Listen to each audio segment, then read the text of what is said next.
Bonjour et bienvenue dans Profession Sophrologue, le podcast dédié aux sophrologues qui veulent donner de l'énergie à leur activité. Je suis Laurence Roufouillet, je suis sophrologue depuis plus de 20 ans. J'ai écrit 14 livres qui intègrent la sophrologie dans une utilisation quotidienne. Ma passion, simplifier les sujets complexes et partagés. J'ai co-créé le sommet virtuel de sophrologie et j'ai eu la chance d'accompagner à ce jour près de 5000 personnes, que ce soit à mon cabinet à Boulogne-Billancourt comme en entreprise. Mon objectif avec ce podcast, vous guider avec mon enthousiasme et mon expérience dans les méandres du métier de sophrologue pour en comprendre les bases mais aussi les astuces.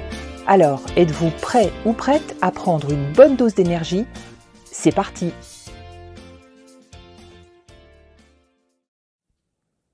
Bonjour et bienvenue dans ce 12e épisode de Profession Sophrologue.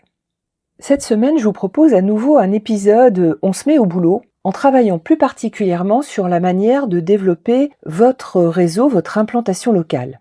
On va envisager 5 astuces qui permettent de se rendre visible, de se faire connaître et d'élargir ses contacts. La première astuce pour développer son réseau local, c'est de connaître les commerçants de son quartier. Je vous invite à sortir de votre cabinet, d'aller faire un tour autour de là où vous êtes installé et d'aller voir ce qui se passe dans votre quartier, dans votre environnement direct. Quels sont les commerces où vous allez pouvoir peut-être vous présenter, mais peut-être d'abord aussi prendre vos habitudes et puis à l'occasion de conversations expliquer ce que vous faites. Alors si la boulangère n'est pas forcément la personne qui a le plus de temps, elle est sans doute celle qui voit le plus de monde. Il y a aussi votre coiffeuse, votre pharmacien et peut-être dans votre environnement un magasin bio. Avec ces commerçants, outre les conversations courantes, banales de la vie de tous les jours, qui leur permettent de voir aussi que vous n'êtes pas une personne bizarre, mais que vous avez une activité tout à fait respectable, vous pouvez leur proposer de laisser des cartes de visite, éventuellement de mettre une petite affichette pour indiquer où se trouve votre activité, que ce soit votre cabinet ou l'endroit où vous donnez des cours par exemple. À une époque, j'ai fait pas mal de distribution, de tractage, de flyers, j'en mettais aussi sur les pare-brises des voitures. Alors je dois dire qu'aujourd'hui, c'est un outil que je n'utiliserai plus.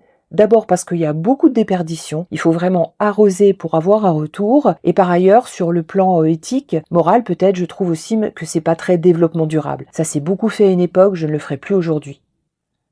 La deuxième astuce pour développer son réseau local, c'est d'être dans les groupes Facebook locaux. Vous avez peut-être déjà été contacté par des professionnels qui vont vous proposer de mettre de la publicité via Facebook ou via Google Ads. Très sincèrement, pour des prestations de services comme les nôtres, les résultats sont plutôt mitigés. Je ferai prochainement un épisode plus spécialement dédié à l'utilisation des réseaux sociaux. Mais localement, je trouve, et j'ai plutôt des bons retours sur les groupes Facebook locaux. Ça peut être par exemple les groupes d'habitants, les habitants de votre ville, de votre village. Parfois c'est un groupe de mamans ou c'est un groupe dans lequel on échange des bonnes adresses. Donc la première chose à faire quand vous vous inscrivez dans un groupe Facebook local, c'est d'interagir dans ce groupe, c'est-à-dire vous-même d'apporter de l'information et de donner aux autres des conseils ou des recommandations de professionnels ou de commerçants, de restaurants que vous connaissez. N'attaquez pas bille en tête en vendant vos prestations ou vos services. De même que quand une question est posée par exemple sur une problématique, je pense à une problématique de sommeil pour un enfant, il est plutôt déconseillé de se recommander soi-même. Ne dites pas oui je suis formidable, je sais le faire. Alors on peut le faire mais en général ça fonctionne moins bien.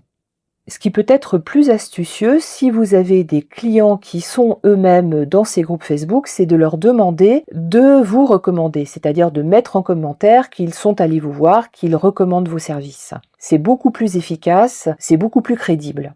Et dans cette hypothèse, n'oubliez pas, lorsque vous faites partie de groupes Facebook locaux, il faut que votre propre page Facebook soit à jour, alors votre profil personnel soit à jour en indiquant ce que vous faites. Parce que tout naturellement, une personne qui est en recherche et qui va voir ressortir plusieurs fois un nom va automatiquement cliquer sur ce nom pour voir ce que fait cette personne.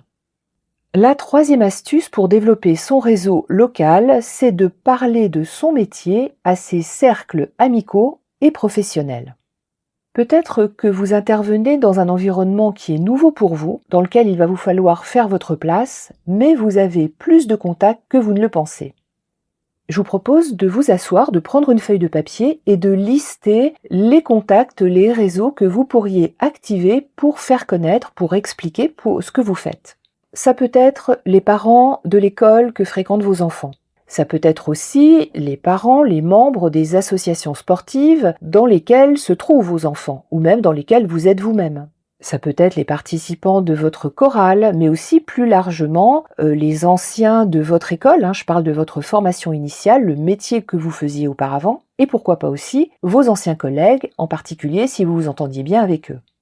Pour ces cercles amicaux, sportifs, professionnels dans lesquels vous êtes déjà bien identifiés, dans lesquels vous êtes connus et dans lesquels les gens ont une bonne image et vous avez peut-être une bonne réputation, heureusement, proposez-leur des petits événements pour faire découvrir la sophrologie à l'occasion par exemple d'une soirée, d'un pot, un peu comme une activité qui vient s'ajouter à quelque chose qu'organise l'association. La 4e manière de développer son réseau local, c'est de participer à des événements locaux ou éventuellement d'en créer. Les événements locaux, ça peut être un salon des activités sur la ville, ça peut être une journée bien-être, ça peut être la journée, le forum des associations, le forum des activités. Parfois, il faut avoir un statut associatif pour pouvoir participer et d'autres fois, ils acceptent des individuels ou des petites entreprises. Dans ces événements, le contact est beaucoup plus direct. Alors vous allez voir beaucoup de monde, mais vous allez pouvoir échanger, parler de ce que vous faites et vraiment avec quelque chose qui va avoir beaucoup plus de fond, beaucoup plus de véracité, d'authenticité. Si vous participez à ce type d'événement, vous allez bien évidemment réfléchir à ce que vous allez mettre sur votre stand ou sur le coin, la zone qui va vous être allouée. Ça peut être vos cartes de visite, vos flyers ou peut-être une petite activité, une petite animation à laquelle vous allez penser. Je vous invite aussi à bien réfléchir à votre discours, la manière dont vous allez vous présenter pour avoir un discours facile, grand public et qui soit placé plutôt du côté de l'utilisateur. Une 5e manière de développer son réseau local, c'est de travailler avec des acteurs locaux. Ça peut être des associations qui sont dans votre périmètre, qui peuvent avoir une offre complémentaire à la vôtre. Je pense notamment à un cours de yoga, ça peut être aussi une association qui est destinée aux seniors ou aux jeunes retraités, ou même une association qui s'adresse aux demandeurs d'emploi. Dans ces associations, vous pouvez faire le choix d'intervenir bénévolement ou non. Mais quel que soit votre engagement, alors ça peut être un engagement rémunéré mais avec un tarif préférentiel parce que c'est une association, je pense notamment aux associations de demandeurs d'emploi, vous allez proposer des actions qui soient ciblées sur leur public, leurs besoins, leurs attentes, que ces actions soient complémentaires à celles que propose déjà l'association, mais surtout non concurrentes. Dans les acteurs locaux, je mets aussi votre journal municipal, le journal de votre mairie ou le journal local. Ce sont des supports qui relaient bien volontiers l'installation d'un nouveau professionnel. Mais vous pouvez aussi solliciter les élus de votre ville, par exemple ceux qui sont dédiés à la vie associative, ou bien les élus de votre quartier pour être invités et parfois pouvoir vous présenter lors des conseils de quartier, par exemple. S'installer dans son environnement local, c'est très important. Le bouche à oreille, c'est une partie des recommandations que vous pourrez avoir. C'est surtout une recommandation de très bonne qualité dans laquelle peut s'installer de la confiance. Donnez-vous le temps de découvrir votre environnement et de proposer des actions qui soient ciblées et surtout mobilisez aussi votre créativité et votre imagination pour le faire. La semaine dernière a été un peu particulière. Vous avez peut-être fait partie des personnes qui se sont énormément inquiétées pour le statut de la micro-entreprise parce qu'il y a beaucoup de choses qui bougent de ce côté-là et qui vont certainement encore bouger dans un sens comme dans l'autre. Alors si vous faites partie des sophrologues qui sont des auto-entrepreneurs, ou bien si vous êtes en futur lancement et que vous hésitez sur le statut idéal pour vous, nous préparons un workshop sur ce sujet qui se déroulera le jeudi 13 mars, donc ce sera en ligne comme les précédents workshops. Je serai en compagnie de Sophie Del Molino qui est expert comptable mais qui est également conseillère en gestion de patrimoine et qui tentera d'éclaircir avec nous les avantages et les inconvénients des différents statuts mais aussi les conséquences qu'ils peuvent avoir sur nos revenus, notre carrière, notre retraite, nos projets personnels ou familiaux. Pour avoir plus d'informations sur ces workshops, je vous conseille toujours d'aller voir mon compte Instagram @espace-du-calme.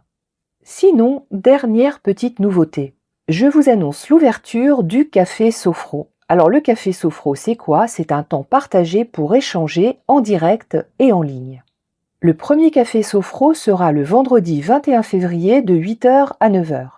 C'est gratuit, mais c'est réservé aux personnes qui ont déjà participé à un workshop avec moi ou qui sont en supervision avec moi. D'ailleurs, si vous êtes concerné, vous avez déjà dû recevoir un lien pour participer et même pour intégrer le groupe Facebook. Si ce n'est pas le cas, n'hésitez pas à me contacter via la messagerie d'Instagram. Qu'est-ce que c'est que ce café sophro? C'est vraiment un moment où pendant 1 heure, vous allez pouvoir me poser en direct toutes les questions que vous voulez. Alors sur le métier de sophrologue bien sûr, et puis sur tout ce qui est dans la périphérie, dans le périmètre de cette activité professionnelle. Alors attention, il n'y aura pas de replay, donc ce temps ce sera uniquement un temps informel et en direct. Et la semaine prochaine, dans l'épisode numéro 13, je vous parlerai de la chance, un sujet sur lequel circulent de nombreuses pensées magiques, mais que l'on essaiera de décortiquer ensemble. D'ici là, je vous souhaite une très bonne semaine, travaillez bien sur votre activité, surtout prenez grand soin des autres, mais sans oublier de vous occuper aussi de vous. Et voilà, cet épisode touche à sa fin. J'espère qu'il vous a inspiré et donné des idées concrètes pour avancer en confiance dans votre activité de sophrologue. Depuis janvier 2025, j'ai lancé un programme de workshop exclusif spécialement conçu pour vous, sophrologues, qui souhaitez énergiser votre métier. Avec ces ateliers pratiques, je vous transmets des outils concrets pour faire grandir vos compétences et votre activité tout en restant aligné avec vos valeurs. En clair, découvrir tout ce qu'on n'apprend pas dans une école de sophrologie. Vous pouvez les suivre en direct ou en replay et si vous avez manqué les ateliers du début, vous pouvez les prendre en cours de route à n'importe quel moment car chaque workshop est indépendant. Rendez-vous sur Instagram, @espace-du-calme pour plus d'informations. En attendant, prenez aussi soin de vous et on se retrouve très vite dans le prochain épisode. À bientôt!